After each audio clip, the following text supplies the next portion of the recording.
રાજ્ય સરકારે શ્રમિકો પાસેથી કામ લેવા માટે કાયદો ઘડ્યો છે, પરંતુ કાયદો માત્ર કાગળ ઉપર હોય તેવું વધુ એકવાર સ્પષ્ટ થયું છે। અમદાવાદ શહેરમાં મેમકો પાસે ચાલી રહેલા કામમાં એક એસ્ટેટ માલિકની લાલિયાવાડી સામે આવી છે। કોણ પી રહ્યું છે સરકારી નિયમોને ઘોળીને? કેવી રીતે થઈ રહ્યું છે શ્રમિકોનું શોષણ? જુઓ અહેવાલમાં।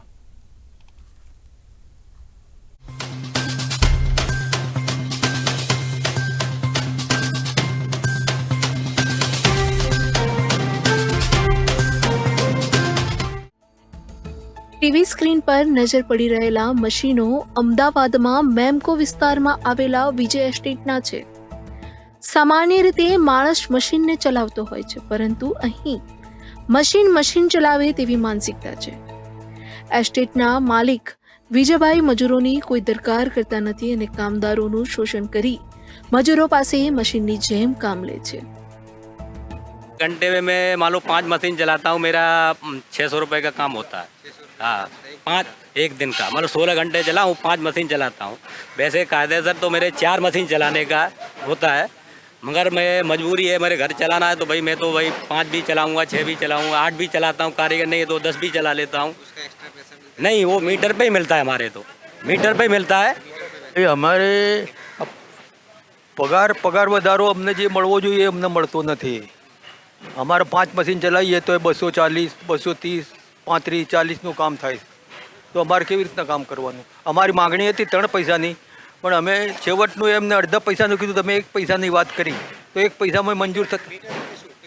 હા, અમારે મીટર ઉપર હોય છે, 1 મીટરના પૈસા હોય છે, 10 મીટરના જેવી ક્વોલિટી એવો ભાવ હોય છે, એના પીક ઉપર ભાવ હોય છે। એટલે અમારે જે દાખલે કે મારે 20 પીક ચાલતું હોય તો 80નું ચક્કર હોય, તો એનો જે ભાવ હાલ જે ચાલતો હોય તો અમારે 1 મીટરે મારે હાલની તારીખ મારી ફેક્ટરીમાં 2 રૂપિયાને 87 પૈસા મીટરે મળે છે।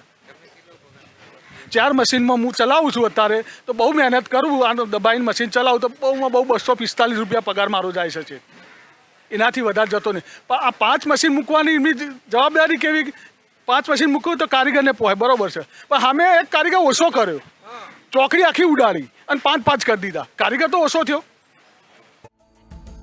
મોંઘવારીના સમયમાં કામદારો જીવન જરૂરિયાત વસ્તુ પૂરતી મેળવી નથી શકતા, ત્યાં જીવન જીવવાની તો વાત જ ક્યાં કરવી। આ બધા કામદારો મજબૂરીમાં ઓવરટાઈમ તો કરી રહ્યા છે, પરંતુ ઓવરટાઈમનું વેતન નથી અપાતું। વિજય એસ્ટેટના ટીવી સ્ક્રીન પર દ્રષ્ટિગોચર થતા આ માલિકના શોષણને કારણે મજૂરોની હાલત અત્યંત કફોડી બની છે। કોઈ સુવિધા અમને કારીગરને મળતી નથી, હાથના મોજા કે કોઈ નહીં। અમારે જે સોયો હોય ને એ બી સેટ નહીં હાલતા, સોયો અમારે લાવવો પડે છે, એ તાર તૂતર સોય સારવાનું હોય એ બધું કારીગર જ લાવે, કોઈ અમારી સેફટીમાં કશું નથી। બસ ખાલી અમે આવીને મશીન ચલાવીએ, અમારે જે મીટર વણે એ પગાર લઈએ છીએ। मजदूरों को जैसे शोषण किया जा रहा है, गवर्नमेंट के हिसाब से 380 रुपया इनको मिलना चाहिए, जो कि इनको 250, 240 रुपया मिलता है, और 16 घंटे मजदूर काम करते हैं। मजदूरों को आप बोल सकते हैं कि बैल की तरह हाँका जा रहा है। बेचारे अपनी ज़िंदगी का 80% जीवन इन मशीनों में देके, पावर लूम में देके कुछ कमा नहीं रहे हैं। 16 घंटे काम करते हैं, 12 मिल चलाते हैं, तो अभी 220 रुपये, 240 रुपये, आज के ज़माने में 220, 240 रुपये क्या होता है? इनकी मांग सिर्फ 1 पैसा है। 1 पैसा जब सेठ नहीं बढ़ा सकता है, तो आप देख सकते हो कि सेठों की दादागिरी कितनी है। सेठों का कहना है कि बंद हो जाए, हमको कोई फ़र्क नहीं पड़ता। इनकी ये मानसिकता दिखाती है कि मज़दूरों को सिर्फ एक वो समझते हैं कि ये लोग एक हाँकने के लिए हैं और कुछ नहीं है। मज़दूरों की तकलीफ़, मज़दूरों से इनको कोई लेना देना नहीं है।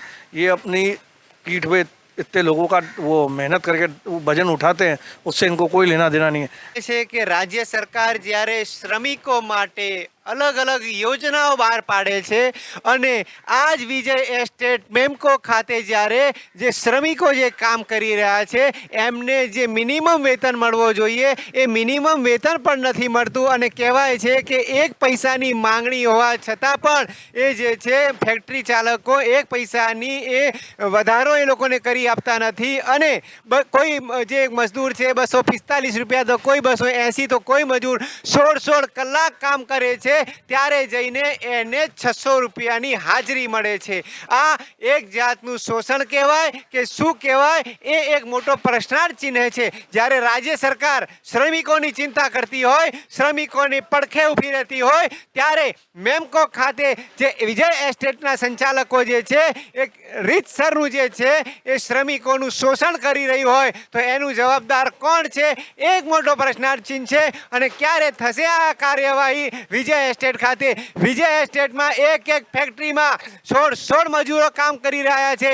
એમને ESIC આપવામાં આવે છે, નથી આવતું. તંત્ર ક્યારે પણ પૂછવા આવ્યું નથી. એમને કોઈ પણ જાતનું PF આપવામાં આવે છે કે નથી આપતું તે પણ કોઈ પણ પ્રકારની તંત્રએ જાણ લીધી નથી. આ કેમ? એક મોટો પ્રશ્નાર્થ ચિહ્ન છે. બી ઇન્ડિયા ન્યૂઝ આપથી પૂછવા માંગે છે કે આ કેમ? જ્યાં મલાઈ મળે છે તંત્ર ત્યાં વારે જઈને દરોડા પાડે છે અને વર્ષોથી જે છે વિજય એસ્ટેટ ખાતે આ રીતનું મજૂરોનું જે છે શોષણ થઈ રહ્યું છે ત્યારે તંત્ર કેમ આંખ આડા કાન કરે છે? એક મોટો પ્રશ્નાર્થ છે. માટે જો ટૂંક સમયમાં આ મજૂરોનું આ રીતનું જે પણ એમની માંગણી છે એ પૂરી કરવામાં આવશે કે નહીં આવે એ તો ખબર નથી, પરંતુ ભવિષ્યમાં અમે તંત્રને પૂછવા જઈશું કે તમે વિજય એસ્ટેટ ખાતે કેવી કાર્યવાહી કરી અને શું કાર્યવાહી કરી અને કેવી મલાઈવાળી કાર્યવાહી કરી. કેમેરામેન રાહુલ સાથે મહેશ વાધવાણી, બી ઇન્ડિયા ન્યૂઝ, અમદાવાદ.